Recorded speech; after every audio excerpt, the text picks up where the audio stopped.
Assalamualaikum warahmatullahi wabarakatuh. Kepada Prof. Media Dr. Muhammad Izham bin Hamzah serta rakan-rakan sekalian, nama saya Nurmaizatul Akmal binti Muhammad Zubir. Pada hari ini, saya akan membentangkan kertas konsep yang bertajuk Tahap Amalan Kepimpinan Instruksional Penyelia Prasekolah dan hubungannya dengan komitmen pendidik masyarakat Tabika dan Taska Kemas. Kertas ini adalah mengenal pasti amalan kepimpinan instruksional penyelia prasekolah dan hubungannya dengan komitmen pendidik masyarakat di Tabika dan Taska Kemas. Tujuan kertas ini juga adalah mengenal pasti tahap kepimpinan melalui dimensi yang berkaitan dengan misi sekolah, dimensi yang berkaitan dengan program instruksional dan dimensi yang berkaitan dengan pembentukan iklim sekolah yang positif. Di dalam kertas konsep ini juga membincangkan tahap komitmen pendidik melalui komitmen organisasi efektif, komitmen organisasi berterusan dan komitmen organisasi normatif supaya seiring dengan perubahan teknologi dan pendidikan masa kini. Kertas ini juga berdasarkan kajian literatur lampau. Dapatan kajian lepas juga mendapati tahap amalan kepimpinan instruksional berada di tahap yang tinggi, iaitu bersamaan min 3.98, sisipan piawai adalah 0.568 dan min 4.39, sisipan piawainya adalah 0.523. Pada dimensi komitmen guru pula berada di tahap yang tinggi, di mana min bersamaan dengan 4.46, sisipan piawai bersamaan 0.454. Di dalam kertas ini didapati implikasi yang boleh kita dapat adalah memastikan penyelia bersama-sama bekerja, memahami dan mendorong orang lain sama-sama antara individu ataupun kumpulan dalam sebuah organisasi. Implikasi terhadap pendidik masyarakat pula adalah komitmen di dalam organisasi dalam membantu pembasmian anak-anak yang buta huruf, mendidik dan memberi galakan untuk pembangunan sosial dan sasiah anak-anak. Implikasi terhadap bidang pentadbiran pula adalah meningkatkan keseragaman tadbir urus dokumentasi pentadbiran, arahan pentadbiran dokumentasi dan perkembangan anak-anak itu sendiri. Pada kesimpulannya, penyelia dan pendidik masyarakat perlu bersama-sama berganding bahu dalam sebuah organisasi bagi mengekalkan kesinambungan penyelia dan pendidik masyarakat adalah seiring. Kata kuncinya adalah kepimpinan instruksional, komitmen, penyelia prasekolah dan pendidik masyarakat. Pengenalan kepada kertas konsep ini adalah Pelan Pembangunan Pendidikan Malaysia PPPM 2013 hingga 2025 telah menekankan bahawa pendidikan awal kanak-kanak adalah satu matlamat yang penting yang perlu dicapai di dalam pendidikan di Malaysia. Singkatan daripada nama Tabika adalah Taman Bimbingan Kanak-kanak. Taska pula adalah singkatan daripada nama Taman Asuhan Kanak-kanak. Kemas adalah singkatan daripada perkataan kemajuan masyarakat. Tabika dan Taska merupakan sebuah institusi pendidikan yang tidak formal yang berada di Malaysia. Di sini saya akan membentangkan apa itu Jabatan Kemajuan Masyarakat Kemas. Ia adalah untuk membangunkan masyarakat yang berada di luar bandar dan pedalaman supaya anak-anak yang berada di luar bandar ini tidak keciciran dalam membina sasar diri dan juga intelektual mereka. Tabika dan Taska ini adalah tempat mereka melatih jasmani, emosi, intelektual dan sosial iaitu jeris sebelum mereka melangkah masuk ke pendidikan formal iaitu arus perdana. Kurikulum Tabika dan Taska juga adalah diguna pakai melalui kurikulum prasekolah kebangsaan iaitu KSPK dari Kementerian Pendidikan Malaysia iaitu KPM. Jabatan Kemas juga adalah jabatan yang mengelola dan membangunkan masyarakat daripada segi pendidikan di luar bandar. pada era kemerdekaan 1961, Jabatan Kemas ini bermula dengan kelas dewasa di luar bandar yang bermatlamatkan membasmi masyarakat yang buta huruf melalui Kabinet Bilangan 385/25/60 di mana di bawah pembangunan luar bandar itu sendiri. Perubahan zaman berlaku dengan begitu pesat. Pelbagai kemajuan dalam bidang pendidikan dan pentadbiran di dalam Kemas ini maju seiring dengan pendidikan global antarabangsa. Begitu jugalah kepimpinan instruksional penyelia prasekolah dan di setiap tadbika dan di setiap negeri.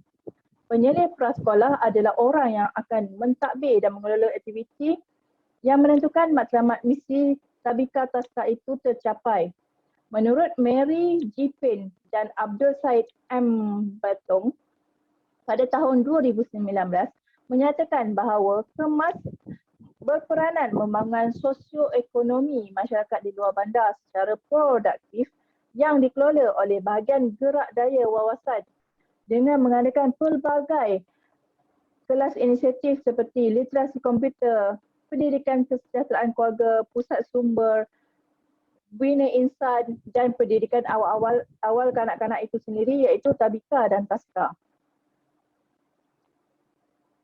Definisi kepimpinan instruksional pula adalah menurut Hellinger dan Chang Wang pada tahun 2015 telah menyatakan bahawa kepimpinan instruksional ini adalah konstruk teras yang berpusatkan pembelajaran pelajar. Menurut Goldring et al. Pada tahun 2009, Hellinger pada tahun 2011, Itwood, Patton dan Jess Z pada tahun 2010 dan Hellinger sekali lagi bersama rakan-rakannya pada tahun 2018 telah menyatakan bahawa kepimpinan instruksional adalah untuk pembangunan model empirical. Di sini terdapat kepimpinan instruksional yang mempunyai 3 dimensi yang perlu dihuraikan iaitu dimensi pertama yang mengetengahkan misi sekolah itu sendiri. Di mana ciri di dalam misi sekolah itu adalah pentadbir perlu merangka matlamat dengan mendapat kerjasama daripada guru, kaki tangan dan ibu bapa dalam mengenal pasti bidang-bidang yang boleh meningkatkan potensi sekolah itu sendiri. Pada dimensi ini juga telah ditetapkan dengan jelas kepada warga sekolah dan ibu bapa melalui perjumpaan formal seperti perhimpunan, mesyuarat ataupun edaran surat dan secara tidak rasmi seperti perbualan, papan notis dan sebagainya. Pada dimensi kedua, telah menghuraikan mengenai pengurusan program pengajaran yang menerapkan kepimpinan instruksional di mana usaha sama daripada guru serta penyelia dalam menilai kaedah yang terbaik di dalam pembelajaran di kelas, pemantauan pengajaran melalui lawatan tidak formal bagi menyelaras amalan bilik darjah agar sesuai dengan matlamat sekolah itu sendiri. Selain itu juga, penyeliaan dalam melaraskan semua aktiviti kurikulum bersesuaian dengan piawaian yang telah ditetapkan. Pemantauan semua pencapaian pelajar dapat dianalisis bagi memastikan matlamat itu sesuai malah dah boleh dinilai keberkesanannya pengajaran dan mengenal pasti tahap kemajuan anak-anak itu sendiri. Pada dimensi ketiga adalah pembentukan iklim sekolah yang positif berdasarkan langkah-langkah yang positif yang diambil oleh pihak sekolah memupuk secara langsung atau tidak langsung pembelajaran sekolah yang bermakna. Iklim yang baik meningkatkan motivasi guru dan pelajar secara tidak langsung, pencapaian pelajar dan akademik turut akan meningkat. Selain itu, definisi komitmen organisasi pula adalah menurut Asri Masidi dan Hamrila Abdul Latif pada tahun 2007 telah menyatakan mengenai kriteria pekerja dalam sebuah organisasi melibatkan tingkah laku dan emosi. Organisasi berperanan penting bagi mengekalkan komitmen pekerja dalam bidang organisasi itu sendiri. Menurut Suhaili Muhammad Yusof dan Khaliza Saidin pada tahun 2016, juga menyatakan bahawa guru memainkan peranan penting dalam sebuah organisasi sekolah. Kamsiah pada tahun 2003 dalam Zuraimi Ali dan rakan-rakannya pada tahun 2016 telah menyatakan bahawa komitmen terhadap organisasi adalah individu yang memiliki kepercayaan yang kuat terhadap objektif dan nilai organisasi, sanggup melakukan sesuatu bagi pihak organisasi dan mempunyai keinginan yang kuat untuk kekal di dalam organisasi tersebut. Komitmen juga menunjukkan sikap yang merupakan niat untuk menjalinkan hubungan yang kekal dalam tempoh masa yang panjang. Menurut Zuraimi Ali 2016 lagi, komitmen dari segi dalaman seseorang amat penting di dalam sesebuah organisasi itu. Dengan tahap iltizam, kesetiaan dan dedikasi pekerja serta keinginannya terus kukuh dengan keahliannya dalam organisasi turut dinyatakan daripada Nur Hazlin pada tahun 2004. Komitmen organisasi penting dan berguna kepada pemimpin-pemimpin di dalam organisasi di mana bila ada komitmen dengan tingginya, maka organisasi tersebut berjaya dilaksanakan. Okey, mari kita tengok model dan teori. Di sini ditakdirkan bahawa model kepimpinan instruksional Hellinger dan Murphy pada tahun 20 merupakan pengembarsiaian semula model dan konsep kepimpinan instruksional yang dibangunkan bersama-sama dengan Murphy pada tahun 1985. Model kepimpinan instruksional ini adalah menyatakan matlamat sekolah sebagai pengurus program yang akan dilaksanakan di sekolah dan menggalakkan iklim sekolah yang positif. Hellinger pada tahun 2000 juga telah menyatakan 10 subdimensi dalam iklim sekolah. Di sini merupakan rajah yang menunjukkan takrif misi sekolah, mengurus program instruksional dan membentuk iklim sekolah itu sendiri. Di mana mentakrif misi sekolah adalah merangka matlamat sekolah dan menyampaikan matlamat sekolah. Mengurus program instruksional itu pula adalah penyeliaan dan menilai instruksional di kalangan guru dan menyelaras kurikulum dan memantau perkembangan murid. Di mana pula membentuk iklim sekolah yang positif adalah dengan menjaga masa instruksional, menggalakkan perkembangan profesional, mengekalkan sokongan pembelajaran, menyediakan insentif kepada guru, menyediakan insentif kepada murid itu sendiri. Sumber dipetik daripada a review of 2 decades of research on the principles using the Principal Instructional Management Rating List pada tahun 2000.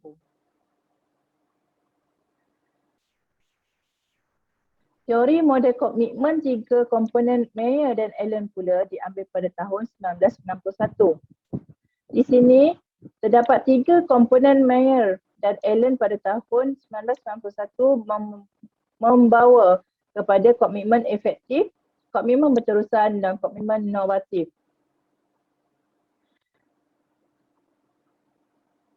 Zachary Mercurio pada tahun 2015 telah memperluaskan model komitmen ini dengan mengkaitkan kajian empirical dan mengenai komitmen organisasi, menyatakan bahawa komitmen terhadap emosi pekerja atau komitmen efektif.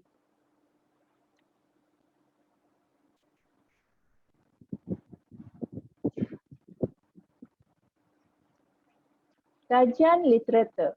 Kajian literatur adalah tahap amalan penyediaan yang dilaksanakan oleh guru besar di mana sekolah daerah Pulai Jaya menyatakan bahawa guru-guru mereka setuju dengan penyediaan yang dijalankan bagi menambah baik ilmu pengetahuan dan kaedah pengajaran di dalam kelas.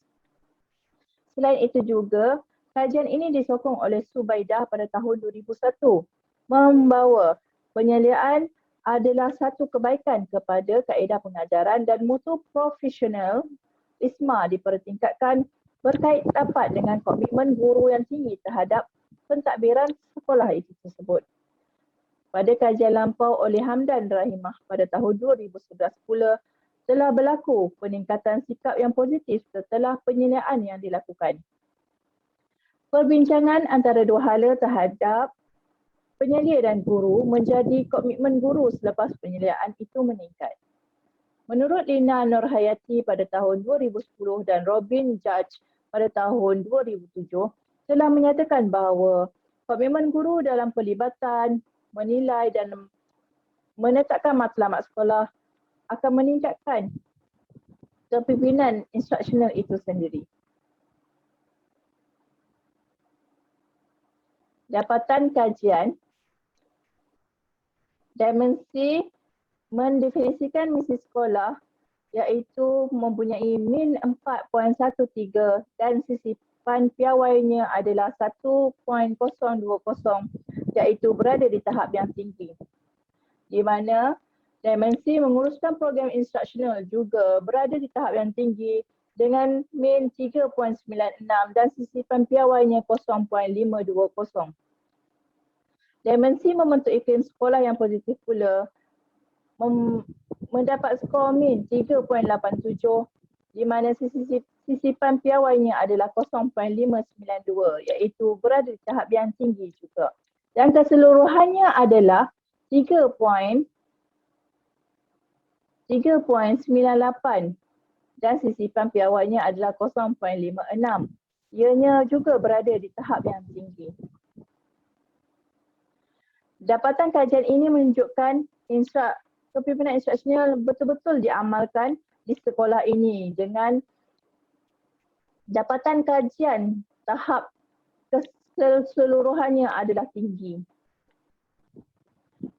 Hubungan antara instruksional guru besar dan komitmen guru penyelidikan korelasi adalah kajian tentang hubungan linear antara dua pemboleh ubah. Gaya kepimpinan instruksional yang berkesan oleh guru besar dapat dikesan dan menjadikan komitmen guru menjadi lebih tinggi. Iklim persekitaran yang baik juga menjadikan emosi dan komitmen itu berkesan. Dimensi yang ditunjukkan dalam dapatan kajian ini telah membuktikan bahawa guru besar di daerah Seri Aman telah menyatakan dapatan kajian lepas mengenai kepimpinan instruksional guru besar. Dapatan kajian lepas mengenai kepimpinan instruksional guru besar melalui persepsi guru di daerah Beaufort mendapati semua dimensi adalah di tahap yang tinggi iaitu jumlah keseluruhan mengenai kepimpinan instruksional adalah min 4.39 dan sisipan piawai adalah 0.523. Tahap kepimpinan instruksional yang tertinggi di dalam kepimpinan instruksional secara langsung adalah membangunkan tanggungjawab secara kolektif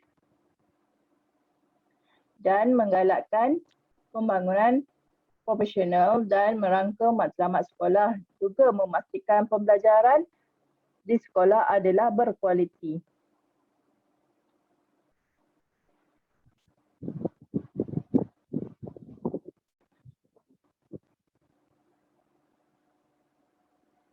Sini adalah dapatan kajian lepas mendapati bahawa komitmen guru juga memainkan peranan penting di dalam organisasi tersebut.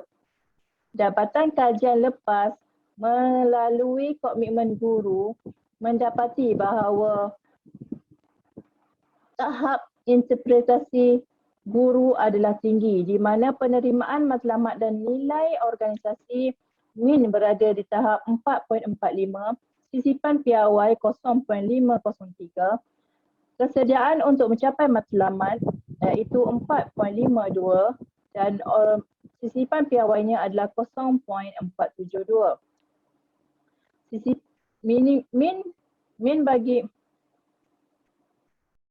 dapatan kajian lepas mendapati bahawa tahap komitmen guru sekolah rendah di daerah Beaufort adalah berada di tahap yang tinggi di mana nilai minnya adalah 4.46, sisipan piawai 0.454. Dimensi kesediaan untuk mencapai matlamat iaitu min 4.52, sisipan piawai 0.472 adalah di tahap tinggi dan diikuti dengan komitmen dan dedikasi untuk mencapai matlamat organisasi tersebut iaitu min 4.46, sisipan piawai 0.532, di mana komitmen penerimaan matlamat dan nilai organisasi min 4.45, sisipan piawai 0.503 dan komitmen keinginan untuk kekal di dalam matlamat juga tinggi bersamaan min 4.41,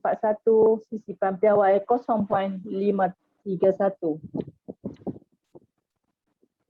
Di sini perbincangan yang dapat dihuraikan adalah kepimpinan instruksional yang berkesan adalah kepimpinan yang diamalkan dengan ciri-ciri yang baik dan bermotivasi kepada sekolah dan juga guru-guru. Amalan dengan memberikan ganjaran kepada guru-guru yang menunjukkan prestasi yang baik di sekolah, menaikkan juga nama jabatan adalah memberikan suntikan semangat kepada guru-guru tersebut untuk bersama-sama di dalam organisasi dan memberikan komitmen yang tinggi di dalam organisasi tersebut. Keyakinan pemimpin sekolah atas kemampuan guru juga mempengaruhi pelibatan dan komitmen guru terhadap sekolah. Menurut Zakia Arsyad, pada tahun 2013, kebanyakan guru-guru dia berasa tertekan pada tekanan yang meningkat apabila terpaksa menjalankan tugas-tugas lain yang terlalu banyak selain mengajar. Menurut Berhin, pada tahun 2014, terdapat masalah utama dalam kepimpinan instruksional adalah faktor kekangan masa penyeliaan. Menurut Nur Rashid dan rakan-rakan, pada tahun 2014 pula, penyeliaan yang jarang dilaksanakan oleh guru besar juga merupakan masalah utama dalam kepimpinan instruksional yang telah memberi kesan pengajaran guru dan hanya menyebab buku penyediaan pengajaran sahaja. Menurut Sharifah, pada tahun 2001 pula, masalah mengenai penyeliaan bahawa guru tidak yakin mengenai peranan penyelia yang kurang mengambil berat dan mengenai permasalahan dalam pembelajaran. Hal ini menyebabkan persepsi guru terhadap kepentingan penyeliaan kurang dan menimbulkan konflik di kalangan guru-guru yang diutarakan oleh Rafisah pada tahun 2000. Menurut Fu dan Tang pada tahun 2000 juga, penyeliaan yang kerap terhadap guru memberikan kesan positif dan dapat meningkatkan tahap profesionalisme dan motivasi guru di dalam pekerjaan yang berkualiti dan cemerlang. Implikasinya pada kerajaan adalah melalui dasar kerajaan dapat membantu pendidik masyarakat melangkah seiring dengan kemajuan pendidikan global pada masa akan datang. Diharap juga dasar pendidikan kebangsaan membantu organisasi pendidikan menyediakan pendidik yang terlatih dan memenuhi keperluan terutamanya pada pendidikan prasekolah. Semoga pendidikan ini membantu melahirkan generasi muda yang berpotensi tinggi dan cemerlang, dapat mengubah kurikulum khusus bagi pendidikan prasekolah, dapat mengintegrasikan pendidikan khas seiring dengan arus perdana. Pada dasar latihan juga, implikasi dari segi latihan diharap membantu para pendidik masyarakat meningkatkan ilmu pengetahuan dari segi pengajaran dan pembelajaran di kelas, meningkatkan ilmu pedagogi, suasana dan iklim persekitaran, tempat kerja yang positif, dapat membantu memberikan komitmen dalam organisasi. Implikasi pada pentadbir atau penyelia, meningkatkan keseragaman tadbir urus dokumentasi pentadbiran, arahan pentadbiran, kemaskini fail kewangan bagi setiap bulan, tadbir urus aset kerajaan dan penilaian tafsir perkembangan kanak-kanak tabika melalui instrumen pentafsiran prasekolah iaitu IPPK dan kesediaan murid ke tahun 1. Selain itu juga pengetahuan tahap implikasi terhadap pentadbir atau penyelia adalah meningkatkan keseragaman tadbir urus dokumentasi pentadbiran, arahan pentadbiran, kemaskini fail kewangan setiap bulan, tadbir urus aset kerajaan dan penilaian pentafsiran perkembangan kanak-kanak tabika melalui instrumen pentafsiran prasekolah dan kesediaan murid ke tahun 1. Selain itu juga mengetahui tahap kemahiran kemanusiaan iaitu the skill of the herd, iaitu kebolehan penyelia untuk bersama-sama bekerja, memahami dan mendorong orang lain sama ada sebagai individu atau kumpulan dalam satu organisasi. Di sini juga perlu mengetahui kemahiran teknik the skill of the hand, penyelia dengan kebolehan menggunakan alat, tata cara dan teknik melaksanakan sesuatu kerja iaitu job know-how mengikut bidang khusus yang utama. Mengetahui tahap kemahiran pentadbiran berpengetahuan ke atas seluruh organisasi dan mengetahui bagaimana ia menyelaras, merancang dan mengawal serta sistem rekod dan sistem maklumat. Kemahiran konsep iaitu the skill of the mind terbentuk dan dapat dilihat di seluruh organisasi sebagai satu entiti dan menghubungkaitkan antara semua bahagian iaitu cawangan ataupun unit. Implikasi terhadap pendidik pula adalah pendidik masyarakat mengenai tentang peranan pendidik masyarakat itu dengan komitmen terhadap organisasi, kelas dan sebagai pendidik itu sendiri. Pendidik masyarakat perlu mengetahui peranan untuk memberi perkhidmatan yang terbaik kepada kanak-kanak tabika dan taska, terutamanya mereka yang berada di luar bandar. Selain itu juga, komitmen pendidik masyarakat membantu pemasmian anak-anak yang buta huruf, mendidik dan memberi galakan untuk pembangunan sosial dan sosial anak-anak berumur 4 hingga 6 tahun.